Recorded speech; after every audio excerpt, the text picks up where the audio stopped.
بەڕێزان و خۆشەویستانم، یەکێک لە دەردەکانی گەنج ئەوەیە کە ئالوودە ئەبێ بە گوناهێکەوە خۆی پێ چارەسەر ناکرێت. زۆر کات لە حیاتی ئینسانی موسڵمانە ئەم حاڵەتە دروست ئەبێ، کەسێک گیرۆدە ئەبێ بە گوناهێکەوە هەرچی هەوڵ ئەدا محاولە ئەکا ئەو گوناهەی پێ چارەسەر ناکرێت. چەند جار هەوڵ ئەدا ئەکەوێتەوە ناو گوناهەکە، محاولاتەکە. ابن القيم رضا ورحمة خوای لێبێ کتێبێکی هەیە بە ناوی طريق الهجرتين وباب السعادتين. ابن القيم پیاوێکی زۆر گەورەی ڕۆحیە. ابن حجر عسقلانی لە وەصفیە ئەفەرمێ یەکێکە لەو پیاوانەی لای زۆرینەی طریقەکانی ئیسلام قبوڵە. زۆرێکن لەو زانایانەی کە بچووک بوونەتەوە لە طریقەتێکە، بەڵام ابن القيم یەکێکە لەو پیاوانەی کە زۆرێک لە طریقەتەکان قبوڵیانە.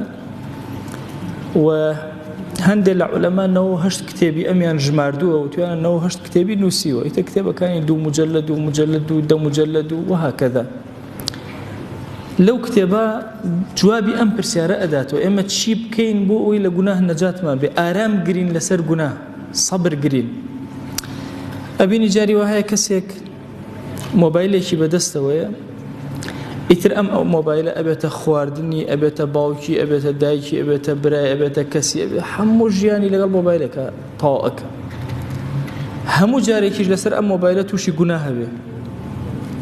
چی بکە خۆی لەم گوناهە بپارێزێ؟ چی وای لێ ئەکا؟ سەبر گرێ لە بەرامبەر گوناهەکە. ئەنواع جۆری گوناه، تەنها ئەوە ناڵێم. جاری وا هەیە تووشی حوبی سوڵتە ئەبێ، هەرچی هەوڵ ئەدا بۆی چارەسەر ناکرێت. تووشی ڕیا ئەبێ، هەوڵ ئەدا بۆی چارەسەر ناکرێت.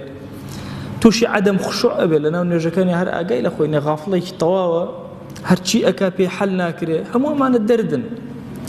ڕەحمەتی خوا لە ابن القيم بێ ئەفەرمێ 10 هۆکار هەن بۆ ئەوەی ئینسانی موسڵمان بتوانێ لەم نەخۆشیە کوشندە خۆی ڕزگار کە. وی سەبر گرێ لەسەر مەعسیەت، ئارام گرێ لەسەر گوناه. چکە سەبر جۆری زۆرە. سەبرێکمان هەیە لەسەر موسیبەت، ئینسان سەبر ئەگرێت لەسەر ئەو موسیبەتانەی کە ڕووی تێ ئەکەن. سەبرێکمان هەیە ئینسان سەبر ئەگرێت لەسەر عەسیانەکان و گوناهەکان کە نەیکە. سەبرێکمان هەیە کە سەبر ئەگرێت لەسەر تاعەتەکان کە بیکە. سەبر لەسەر ئەوەی کە عەسیانەکان نەکە، ئەفەرمێ بە 10 هۆکار ڕزگاری ئەبێ. ئەمڕۆ لە خزمەتانە 3 لەو هۆکارانە باسەکەم کە لە کتێبی طريق الهجرتين وباب السعادتين هاتوو.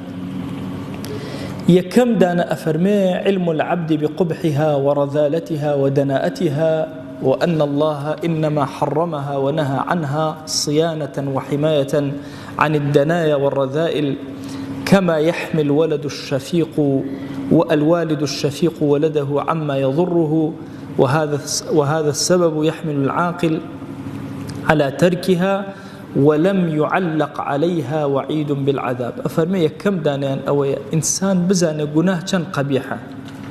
يكي للنعمة الزور جوركاني إسلام أو يك إسلام لقل فطرتي إنسان يكجرته أو جناهي لدلي إنسان قبيحة لإسلام قبيحة.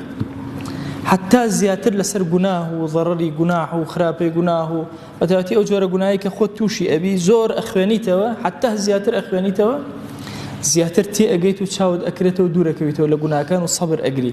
گوناهەکە ناشرین ئەبێ لە پێش چاوت.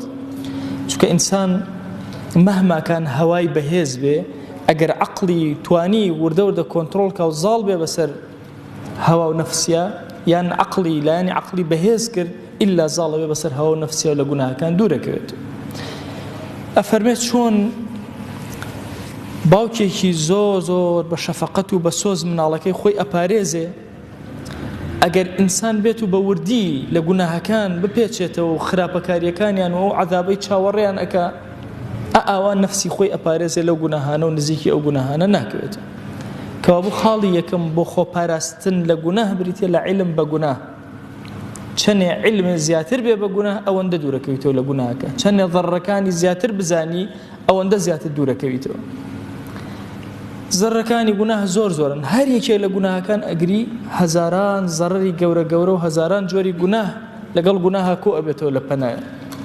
وەکو ابن القيم ڕەزا و ڕەحمەتی خوای لەبێ لە دا و دەوا ئەفەرمێ جاری وا هەیە گوناهێک هەیە، یەک گوناه خۆی، بەڵام یەک دنیا پێک هاتە هەیە بە دەوریە. ئەفەرمێ بۆ نمونە زینە. جاری وایە کەسێک وا تەسەوڕەکە زینا یەک گوناهە، ما في أم أفرته أفوتتيا ما في شرفي خزم وكسكاري أفوتيه هي هاوسري أجر هاوسر دار هي براكاني يك الدنيا إنت مشاكل الذهني بوم أفرت الدروس بالأدوات راوتوش عراقي لبيو هرهم وجناك قرتوا بوكس